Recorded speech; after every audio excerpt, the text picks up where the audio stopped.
What's up everybody on YouTube? AJ Russ back to discuss another video, and today we're going to be talking about the biggest takeaways from NFL Week 8. Not gonna lie, this was a very entertaining week of games. We of course have to talk about a team like the New York Jets, who I've talked about before. I didn't see them as serious contenders in the AFC, but now definitely not. I don't even see them winning potentially like 7 games because they now have a 2-6 record, lost to the New England Patriots who are tanking, and lost Drake May at halftime. Like, come on now, you still lose that game. This team is not it, I'm sorry. And it just comes to show you that not everybody is Tom Brady, not everybody can be a 40-plus-year-old quarterback and lead a team over the edge to contend to win a Super Bowl like Tom Brady did. And Aaron Rodgers, he's not that guy. He's an all-time great, but he's clearly not the same player. We can blame it on play calling, all things of that nature, coaches being fired, new system, his injury last year, but we've seen enough of a sample size to determine that Aaron Rodgers is not the same player. But talk about that more soon. The 49ers beat the Dallas Cowboys again. What's new? Dallas Cowboys offense looking archaic as usual. We'll get into them more, but we do have to talk about really the finish of the week. The Washington Commanders beating the Chicago Bears through a Hail Mary play in the fourth quarter. Crazy game. Tyreek Johnson talking trash to the fans instead of worrying about his coverage and trying to get a stop at the end of the game, which opened up Noah Brown for the game-winning touchdown. That was insane. The Commanders now have a 6-2 record. The Browns beat the Ravens after the Ravens have won 5 in a row after starting off 0-2. Shout out to Jameis Winston playing good football there. There's just a lot of games to talk about. Also, the Colts and the Texans. Texans won that game, but Anthony Richardson 2 for 15 at halftime. Oh my gosh, that is bad. But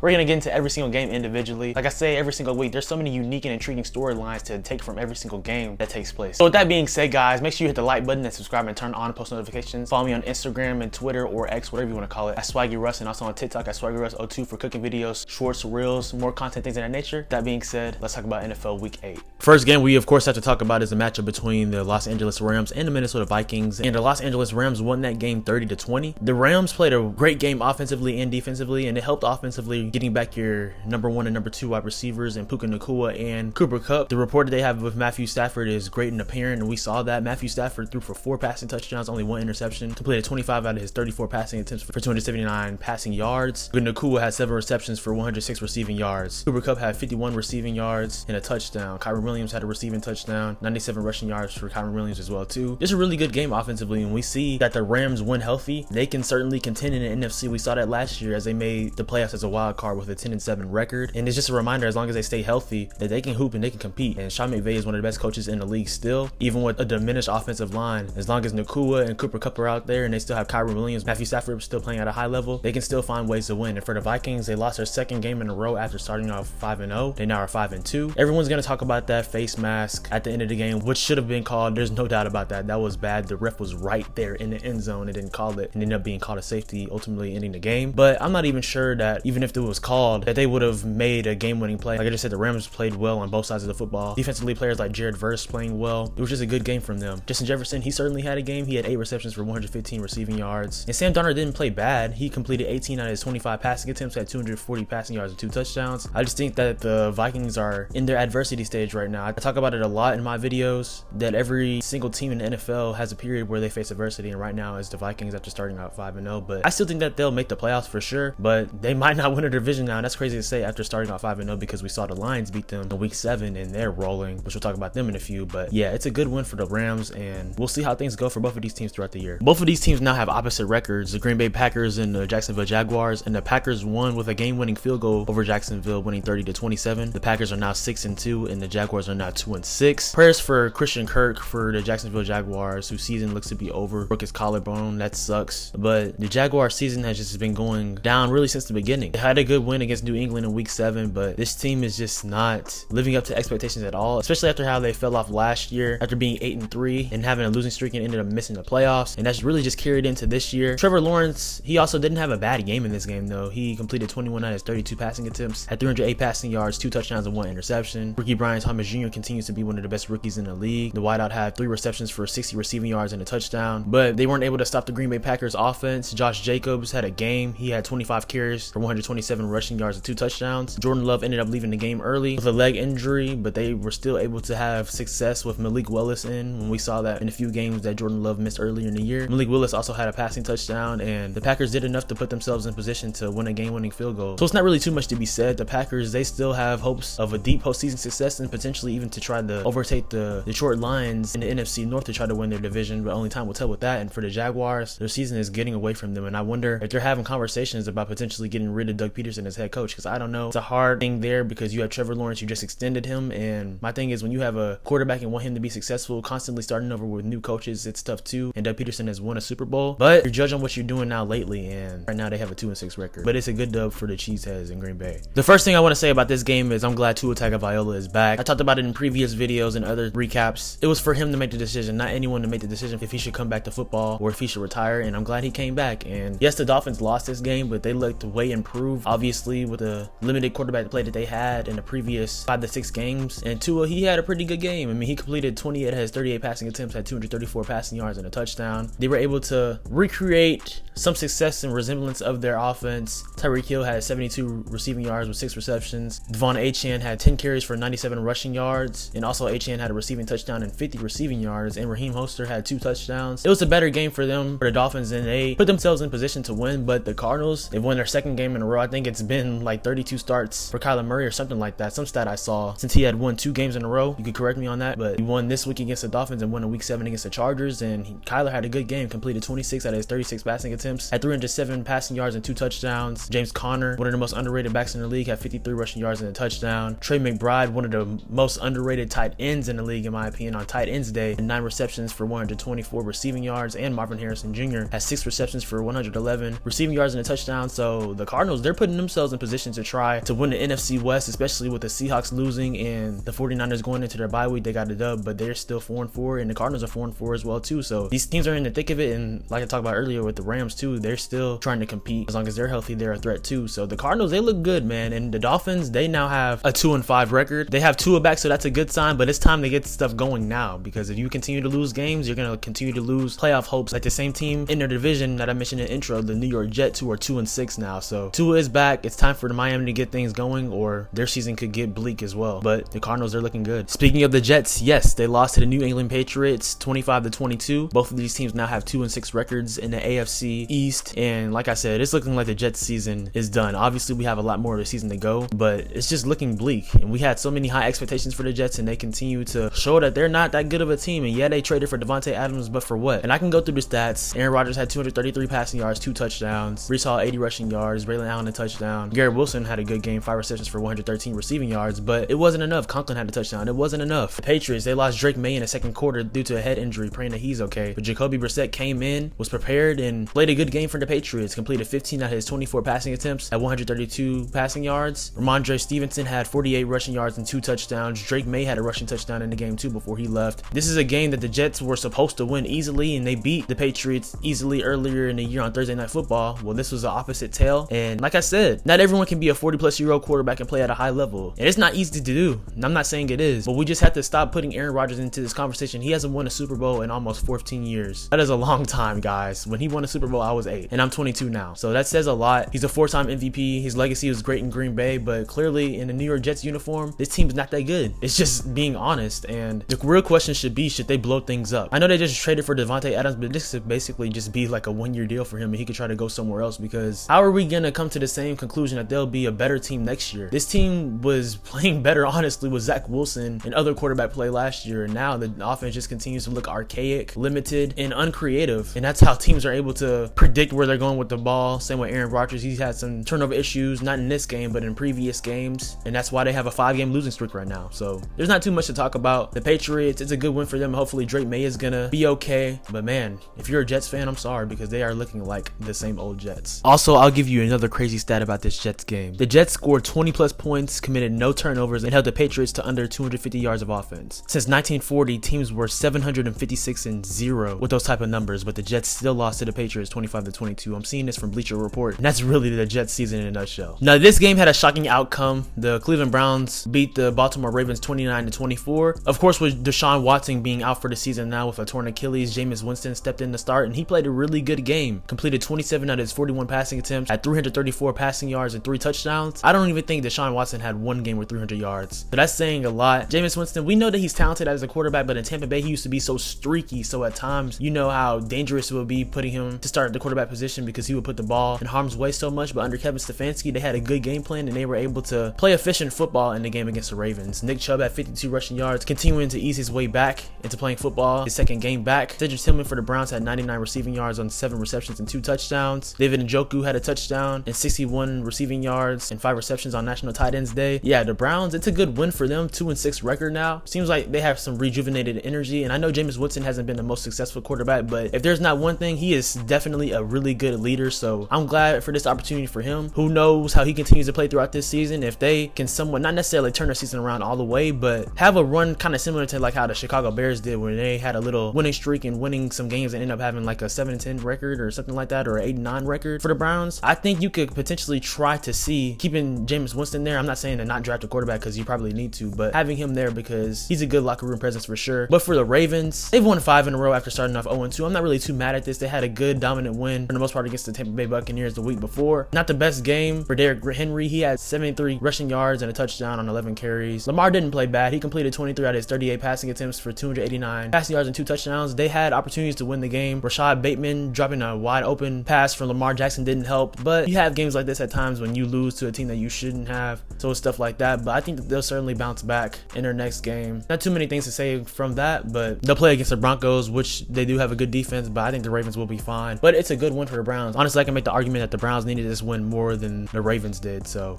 it's a good win for Cleveland. At first in this game between the Bengals and the Eagles, it looked like the Bengals were clicking early, had an early lead, and then the Philadelphia Eagles woke up, and the Eagles won this game by a dub, winning 37-17. I will say for the Bengals standpoint, they expected T. Higgins to play in this game, and he ended up getting a quadricep injury on Friday, so that really messed a lot of things up there, but there's no excuses, honestly. And for the Eagles, this was a really good game. Jalen Hurts played efficient, completed 16 out of his 20 passing attempts, had 236 passing yards and a touchdown. Saquon Barkley had 22 carries for 108 rushing yards, and you can make the argument that he could have had a touchdown or two, but you know the tush push, so Jalen Hurts had 3 of those touchdowns from the tush push. Devontae Smith had 85 receiving yards and a touchdown. Also, AJ Brown had 84 receiving yards. It's a good game overall for the Eagles, and their defense is continuing to improve as well. Forced Joe Burrow to throw an interception. Joe Burrow had an okay game, but like I said, ultimately it wasn't enough, and they only had 17 points on the board. He completed 26 out of his 37 passing attempts, had 234 passing yards, a touchdown, and that interception that I mentioned. Chase Brown had a touchdown, but not too much to really talk about. The Bengals are now 3-5, and if they continue to lose like these other teams in the AFC, like I talk about the Dolphins and especially the Jets, number one with this conversation, they're gonna miss out on the playoff picture. But I will say one thing, going into the season, we said that the AFC to be super stacked, kind of looking like the Western Conference in the NBA, but if anything, the NFC has been looking like more of that, and the AFC has been more wide open, so that should be encouraging to a team like the Bengals, who are still trying to fight at this point probably for a wild card spot, because teams in the division like the Ravens and even the Steelers are ahead of them right now. So that's a conversation with them. For the Philadelphia Eagles, they still keep their hopes alive in terms of winning the NFC East. They only have 2 losses, just like the Washington Commanders. The Eagles are now 5-2 and playing some solid football, I would say, so it's a good dub for them. I talked a little bit about this game in the intro, matchup between the Houston Texans and the Indianapolis Colts. Texans won this game 23-20. First and foremost, I want to elaborate even more on the Anthony Richardson conversation. There was something about him tapping out for a break after a small rush that only gained like 1 yard or no gain, I believe, in the third quarter. That was something there, but that's not even a story in my opinion. 2 for 15 at halftime and had a completion percentage of 13% at halftime. That is atrocious, and for the game, he only completed 10 out of his 32 passing attempts. I believe on a season he has between a 40 and 50% completion rate. That is awful. I think that's worse than the league. And in this game, he only had 175 passing yards, a touchdown, and interception. The conversation, of course, like I talked about this last week, you want to play your first round draft pick that you drafted early with the 4th pick in the 2023 draft. But it's hard when Joe Flacco goes out there and just continues to ball in his absence, and you continue to have this quarterback player, Anthony Richardson. Obviously, Joe Flacco puts them in a better position to win, but you're obligated to the quarterback, and it's just a tough situation there if you're a Colts fan. They have a 4-4 record, so there's still some hope, not necessarily to win a division, but to maybe be a wild card like I talk about with these AFC teams, because the Texans have beaten them twice already, so the division is good as sealed unless the Texans fall off majorly, which I don't expect to happen, but it's just tough with them. At least Jonathan Taylor had a really good game, and he made the game easier for Anthony Richardson. Had 20 carries for 105 rushing yards and a touchdown. Josh Downs also had 4 receptions for 109 receiving yards and a touchdown, but ultimately it wasn't enough, and the Texans, they got another good win. A lot of people need to talk about Joe Mixon more, especially the Bengals not extending him or keeping him, because he totes the rock for the Houston Texans. At 25 carries for 102 rushing yards and a touchdown, and people have to talk about yards after contact for Joe Mixon, because he's just been so dynamic for this Houston Texans offense. He missed those few games with an ankle injury, but ever since stepping back in the fold for Houston, he's been great, and he's been, you can maybe say, the best addition to the Houston Texans in my opinion from this year, and that's not controversial at all to me. CJ Stroud had a solid performance, had completed 25 out of his 37 passing attempts for 285 passing yards and a touchdown. Stephon Diggs had 81 receiving yards, but ended up leaving the game with a knee injury, praying that he's okay, because you still have Nico Collins out too. So if Stephon Diggs were to miss next week too, that would be tough, I'm not gonna lie, because then the attention would all be on Tank Dell, and he's a really good receiver. He had a touchdown in this game too, but as a second-year receiver right now, and you're accustomed to having people like Nico Collins and Stephon Diggs in the mix too. I don't think you want that pressure on him, but we'll see about that. But it's a good win for Houston. They now have a 6-2 record, and they're in pole position to win the AFC South for sure. You know, I know a team like the Kansas City Chiefs are undefeated right now, but it's kind of hard for me to say that the Detroit Lions are not the best team in the league. They have a 6-1 record, and they absolutely demolished the Tennessee Titans, winning 52-14. We can go through the stats like a mug right now. Jahmyr Gibbs, 11 carries for 127 rushing yards and a touchdown. Shoot, even David Montgomery threw a passing touchdown, had a rushing touchdown. Sim Laporta had a touchdown. Khalif Raymond had a touchdown. Brock Wright had a touchdown. Amon-Ra St. Brown had a touchdown. Their defense made things tough for Mason Rudolph as he threw 2 interceptions to the Detroit Lions. They have just been playing really good. Jared Goff didn't even have to do too much, completed 12 out of his 15 passing attempts for 85 passing yards and 3 touchdowns. This team is just playing really good football, and they are destroying teams. We saw how they beat the Cowboys a couple weeks ago. They beat the Vikings in week 7 to take the division lead, and now sending another message to another team in Tennessee, winning by 38 points. I mean, you just can't deny how good they're looking, and now they have a matchup in week 9 against the Packers, which is going to be really entertaining. Another one potentially for the division right now in terms of being in first place, but they look really good. No one can deny that. They have a 6-1 record, and I don't think they'll be letting up anytime soon. I think that the Lions are the best team in the NFC right now, and for the Titans, we're not really going to get too much into them, to be honest with you. I will say though, Calvin Ridley, believe he had 118 receiving yards in the first quarter, but yeah, so the Lions, they look dangerous right now. It's a good dub for them, and they're number 1 in the NFC right now. I think that's not even a question to be said, but that Green Bay game is going to be really good in week 9. This game was close, but no cigar, at least if you're a Bucs fan, because Atlanta Falcons beat the Bucs 31-26. And I will say one thing before breaking down the game even more. The second Kyle Pitts touchdown, it looked like it should have been a touchback. Antoine Winfield Jr. punched that ball out as he was breaking for the end zone. Super controversial, and the Bucs ended up losing by 5 points. If that touchdown didn't count, they would have won the game, but that would have changed a lot in the game too though, so who knows. But if you're a Bucs fan, I understand your frustration. But the Falcons, they get another win against the Buccaneers. That's 2 on the year, and really, if the Falcons continue to play good football, they're going to win the division now. You can make the argument that the Bucs should have won that first game in Atlanta that went to overtime, and the Falcons won on that game-winning touchdown. But yeah, it's tough if you're a Bucs fan. You lost Chris Godwin for the season in that Ravens game, and then Mike Evans for a few games too, who was already laboring with that hamstring injury, so that's very tough. Kirk Cousins had a good game. He had this saying that went viral on social media that was super funny. We fight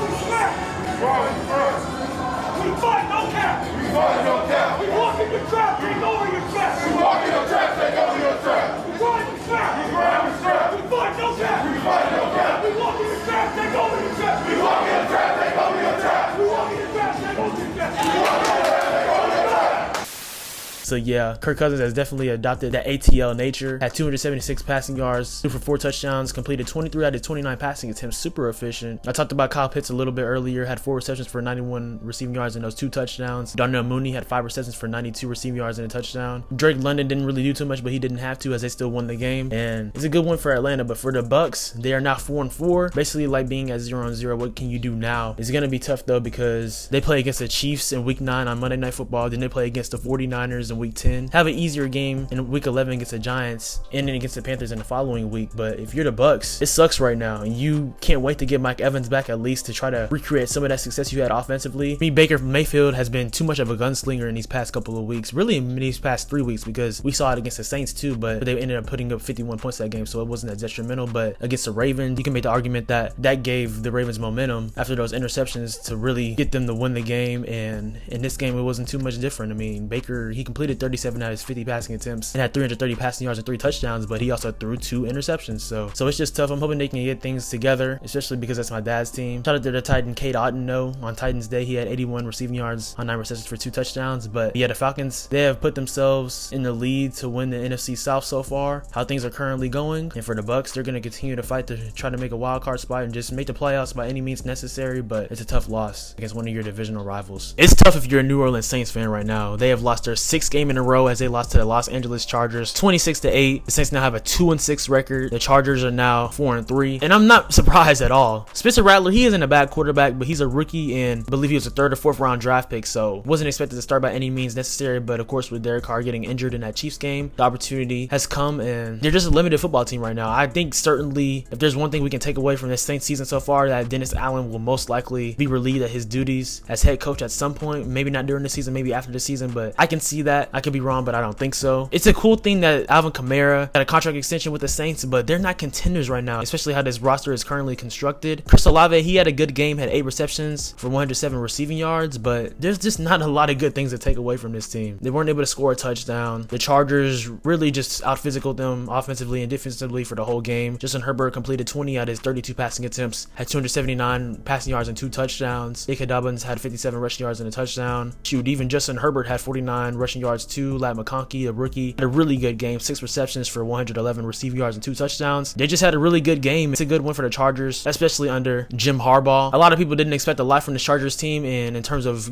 contending in the AFC and things of that nature, but like I said, any team could sneak in as a wild card at this point. But Jim Harbaugh, he's proven to be a great NFL coach when he was a coach with the 49ers. Of course, was a great coach in Michigan, and they won the national championship for a reason last year, and he's bringing that same identity to the Los Angeles Chargers, playing physical football and playing a tough brand of football, and it's working wonders for Los Angeles, and that's a good win for them. This is not necessarily a game I expected to be a blowout how it was, but that's the reality of the matchup, and the Buffalo Bills dominated the Seattle Seahawks, winning 31-10. The Bills now have a 6-2 record, and now the Seahawks are even at 500, having a 4-4 record. I'm going to continue to talk about this Bills team, and I've said really from the season starting that they're going to win the AFC East again, still, even with how they had to kind of retool their roster offensively and defensively, but they still have talent, and trading for Amari Cooper from the Cleveland Browns, that was a really good trade for them. That's going to continue to make things easier for a player like a rookie Keon Coleman, who had a really good game, 5 receptions for 70 receiving yards and a touchdown, and he had a good game in week 7 against the Titans. Bringing in a player like Amari Cooper allows people like Keon to be successful, like Khalil Shakir to be successful, had 9 receptions for 107 receiving yards as well too. Amari Cooper didn't really even do much, but didn't have to. Dawson Knox had 50 receiving yards, Dalton Kincaid had a touchdown too, and James Cook on the running game had 17 carries for 111 rushing yards and 2 touchdowns. The team is just humming right now and playing really good football. Josh Allen completed 24 out of his 34 passing attempts, had 283 passing yards, 2 touchdowns, and threw his first interception in this game in week 8. Especially after last year and previous seasons, that's impressive because a lot of people will talk about Josh Allen making bonehead decisions. So it's a testament to this Bills team, how they've been playing this year, and still one of the best teams in the AFC. I definitely believe that. And the Seahawks, just not a good game for them. We're able to get things going offensively as a unit. DK Metcalf also didn't play in the game, so when you're missing a weapon like that, it makes things tougher for a player like Jackson Smith and Jigma or Tyler Lockett, Noah Fant, players of that nature, Kenneth Walker, and we saw that. The only touchdown that they had was from Zach Charbonnet, and he only had 4 rushing yards throughout the whole game, so that says a lot. Kenneth Walker only had 12 rushing yards. They just struggled in this game, and Geno Smith threw an interception too, so it was just tough. The Seahawks, they still are talented, but do they have enough to win the NFC West? Only time will tell. It is still wide open, like I talked about with the Rams, the 49ers, and the Cardinals, but they gotta wake up. But for the Bills, they're still one of the best teams in the league. I know things are differently from how they've been in previous years, but they're still playing really good football. Now, this is the game I've been excited to talk about, the matchup between Jaden Daniels and Caleb Williams, the number 1 and number 2 picks from this year's 2024 NFL Draft. And the Commanders, of course, won, like I talked about in the intro, from a Hail Mary touchdown to Noah Brown. There's a lot to talk about. It wasn't the most entertaining game in the first half. The Commanders were up 9-0, but in the second half, both of these teams were able to get things going. And after that final touchdown at the end of the game with the Bears, it seemed like things were over, and the Commanders were going to have to make a crazy effort to win the game, and they did. A defensive breakdown, especially from Tyreek's standpoint. Not only was he taunting with the fans before the play started and during the first 3 seconds of the play, ended up getting back involved, and he made the tip to Noah Brown as he was able to catch the touchdown to win the Commanders the game. So that was crazy. I know Eberflus and the Chicago Bears coaching staff is going to chew him out in meetings and things of that nature, but it's just a tough loss, and it really just sums up the Bears' hopes in terms of being a really good team at times, and then just things blasting in their face. And yes, they still have a 4-3 record right now, but things aren't going to get easier for them. In week 9, they have a matchup against the Cardinals, who I just talked about are playing really good football with Kyler Murray. They could easily lose that game. They do play week 10 against the Patriots, so that could be easier. You never know. Any given Sunday, then they play against the Packers, the Vikings, the Lions.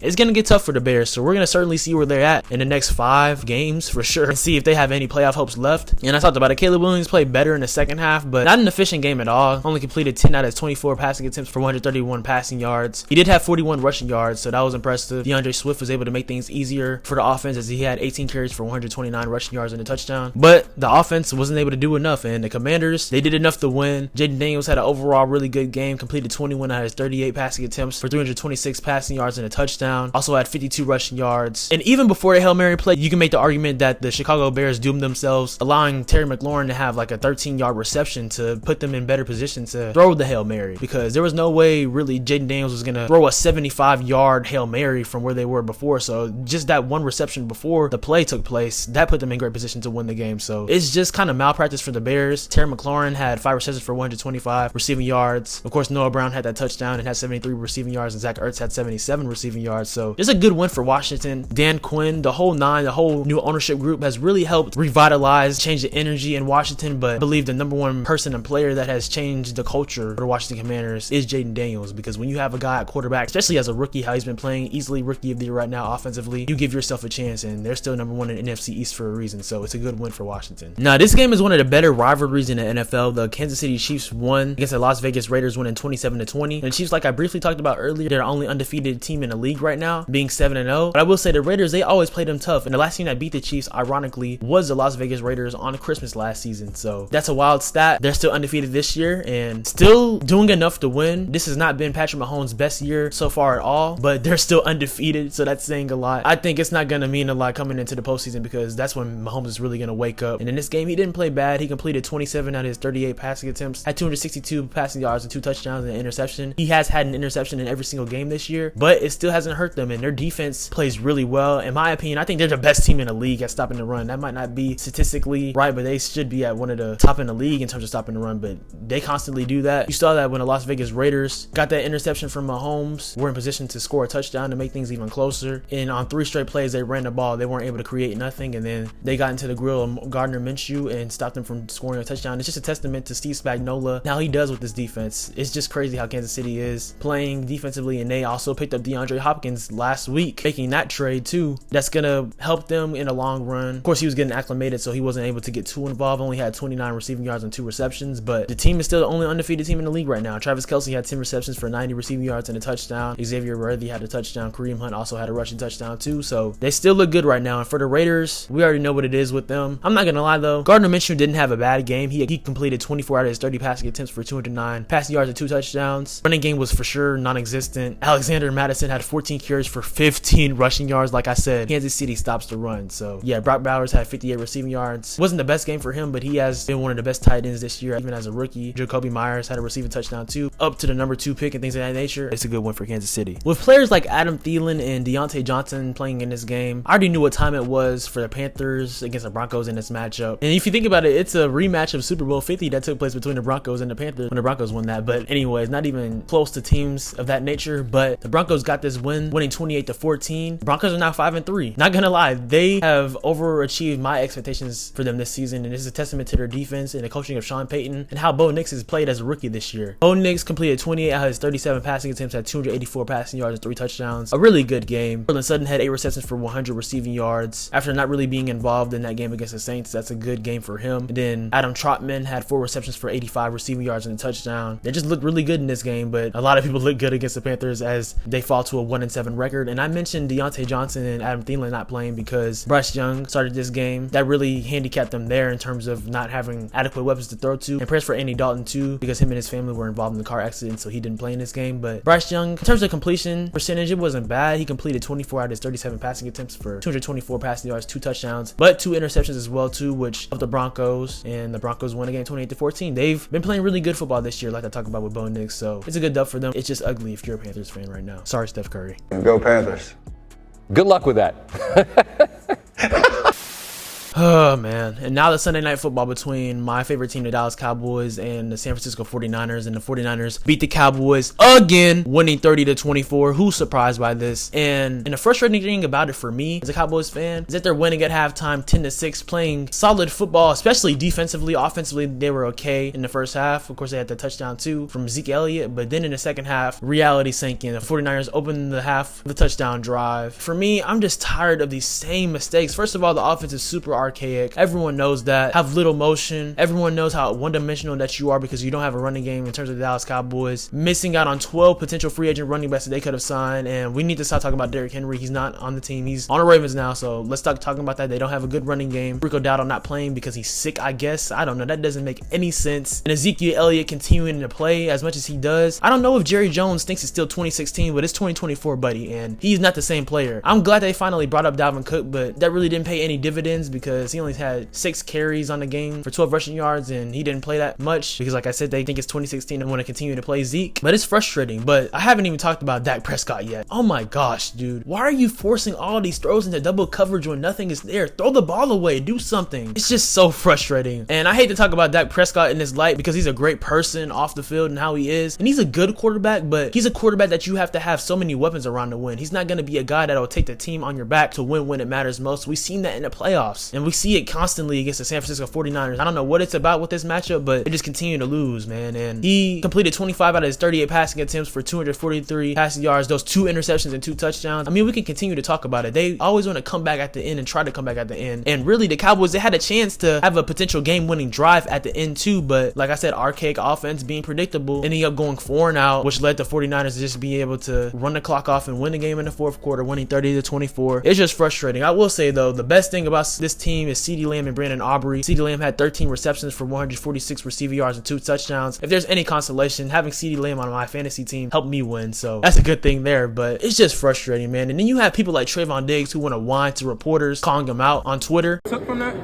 Out of that whole play, that's what you took from that? You don't know football. You can't do nothing that I do. You can't go out there and do nothing. Stay in your lane, buddy. Stop playing with me, bro.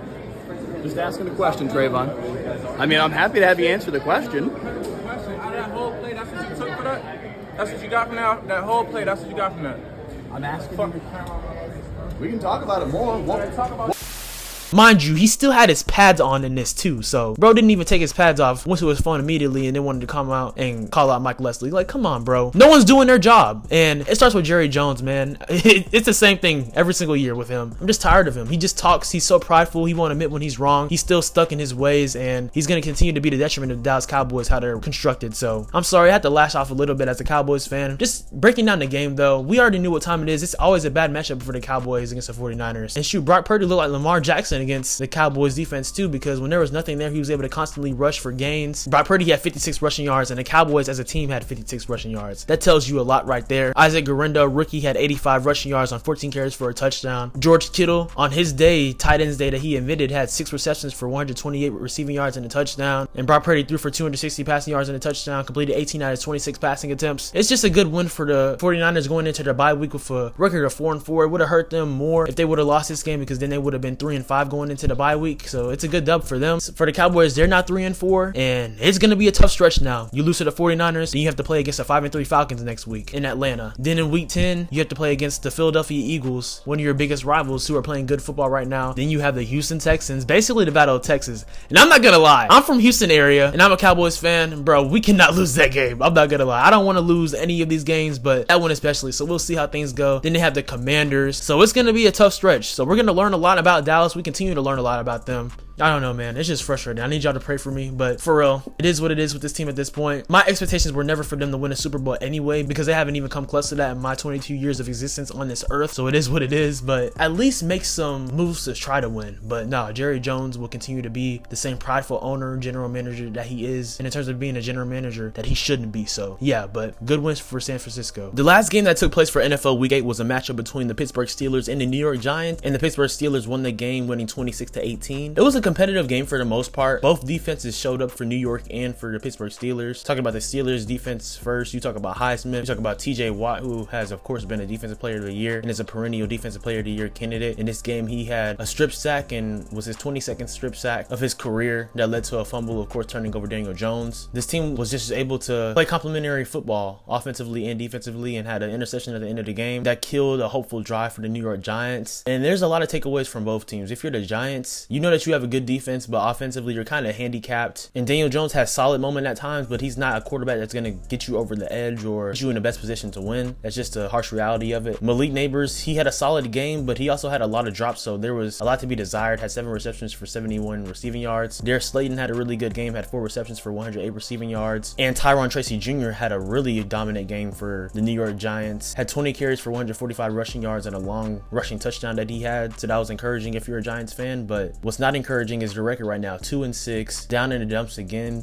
this season after having a bad 2023 season. And it sucks because they did make the playoffs in 2022 as a wild card, but it's been a downward slope ever since. Who's to take blame? I don't know. I still believe in Brian Daboll as a head coach, but there's a lot that needs to be revitalized and retooled on that roster. For the Pittsburgh Steelers though, you should be encouraged how Russell Wilson is playing in his second start. A lot of explosive plays in this offense. I know George Pickens is probably happy that he's starting because he's been able to get the ball a lot more. There was a touchdown that got called back because he didn't have both of his feet in, but he had a solid game, had 4 receptions for 74 receiving yards. You look at a player like Calvin Austin, had a really good game, had 54 receiving yards and a touchdown, and also had a punt return touchdown too. A really good game. Van Jefferson also had 62 receiving yards, and Najee Harris has been playing really good football lately, had 19 carries for 144 rushing yards, and Russell Wilson completed 20 out of his 28 passing attempts, had 278 passing yards and a touchdown too. So the Steelers team is playing really good going into their bye week of a 6-2 record. A lot for Mike T and the whole team to reevaluate, but they're playing really good football right now. So shout out to the Steelers. They're leading the NFC North right now, of course, with Baltimore losing that game to the Browns. That's encouraging if you're a fan of the Steel City for sure. Last thing that I obviously have to acknowledge of news that just broke today, Deontay Johnson to the Baltimore Ravens. That's going to be a good move, another wide receiver to add to Lamar Jackson's repertoire and another weapon. But also in Houston, unfortunately, Stephon Diggs is now out for the season with a torn ACL. That's going to suck. I wonder if they'll try to get in the wide receiver market, but Nico Collins will return soon. They still have Tank Dell and other options like John Mechie, Robert Woods, and other players like that, so we'll see. But certainly hate hearing injury news, and the Ravens made a good trade to get another wide receiver. Also, Anthony Richardson being benched too is a huge storyline, so that's something there, but after he tapped out, that's kind of understandable. So yeah, guys, those are the biggest takeaways for NFL Week 8. Let me know in the comments down below your favorite matchups from this week and your biggest takeaways and thoughts going into NFL Week 9. Have a good matchup on Thursday Night Football between the Jets and the Texans, at least from the Texans standpoint, so